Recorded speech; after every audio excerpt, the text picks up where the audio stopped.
If you love upcycling, this is the tutorial for you. I'm creating a Victorian-inspired lace headband using all upcycled lace that I got from wedding dresses. And now I hunt down lace all the time. I literally cut apart dresses that are 30, 40 years old just for the lace. And in this tutorial, I'm going to dig around my lace and we're going to find the most beautiful pieces of lace, and then I'm going to cut them and put them on this headband. And then using this pattern that I will provide for you, which will be in the description below, I'm going to create a look that is timeless and modern, but has that little Victorian vibe to it, very opulent and romantic. So let's get started, and you and I are going to create together a beautiful piece that you can wear for your wedding. For this project, I think I'm going to use some of the lace I got from the Upcycling a Wedding Gown tutorial. And that lace is Alcon lace. It has lots of nooks and crannies for the beads to settle into. And I think it'll be the perfect lace for this one. And I think this was a piece from the bodice, so you really do not need that much lace to do this project.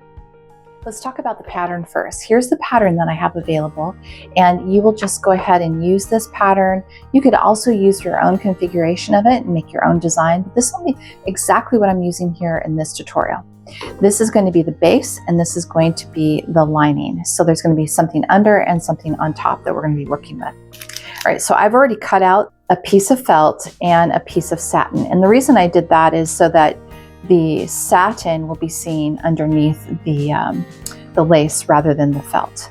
Now I'm going to show you some of the things that we're going to need. You're going to need some glue. I use Fabric-tac, and then I also have some flat back crystals and pearls. I have a tray of wonderful, beautiful, opulent beads. A lot of this is Swarovski. And also, to protect my surface, I always work on a glue board. And this is basically cardboard covered in duct tape. Yeah, no fancy stuff around here. I just use what's around me, which is kind of fun, right? The first thing I'm going to do is put some glue on here so that I can put the satin down, and I'm just putting it on the edges. The next thing I want to show you is the headband on a form here, and this is well loved. I'm going to tell you, it's been through it. So what I like to do is I like to see how am I going to display this, because this can go in so many different directions. You can go right, you can go left. I like to imagine how it's going to look on the head before I even start, because that's going to determine where I'm going to land the lace. I think we're going to go heavy on the top here so that it's bigger on one side and thinned out on the other. I like that kind of look.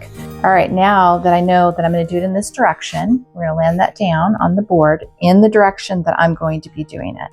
I'm going to lay the lace down, and I'm going to try to create a bit of a look that is heavier here and kind of wanes down to the side. And this will be our first layer. We're going to do some cut lace application throughout the whole headband, giving it depth and interest. I'm going to cut this, and then we're going to put it back on the form and see how it looks.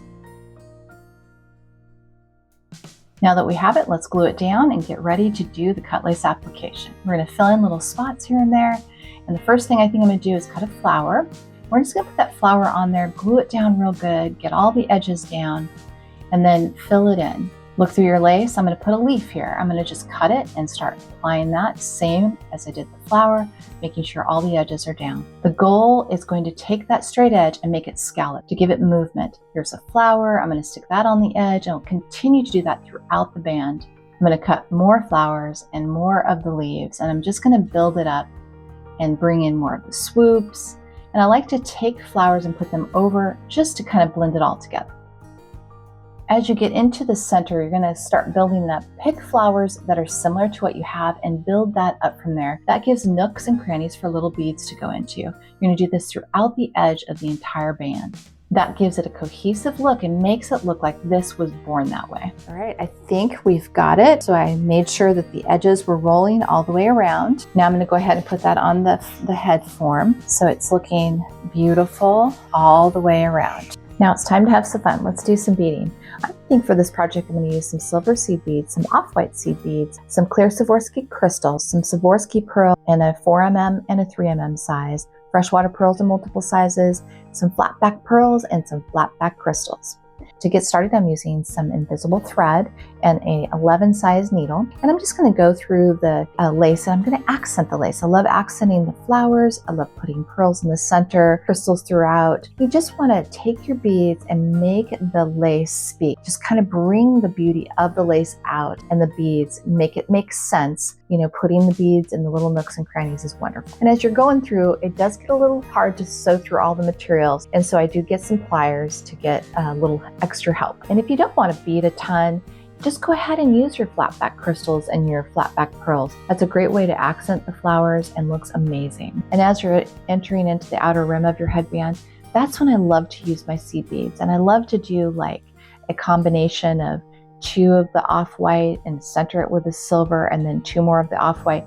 And then I just kind of put that on the edge, and you can put crystals too and pearls here and there, but that kind of rounds the edge off a little bit so you don't see the materials underneath. I'm not going to bore you with the rest of this. I'm going to continue beading this, and actually I'm going to take it into my lap because that's where I do most of my beading. And then I'm going to flip it over, show you how to finish the back off, put a fascinator on there so that you can wear this in your hair. All right, I'm all done beading, and I think the hardest part is knowing when to stop.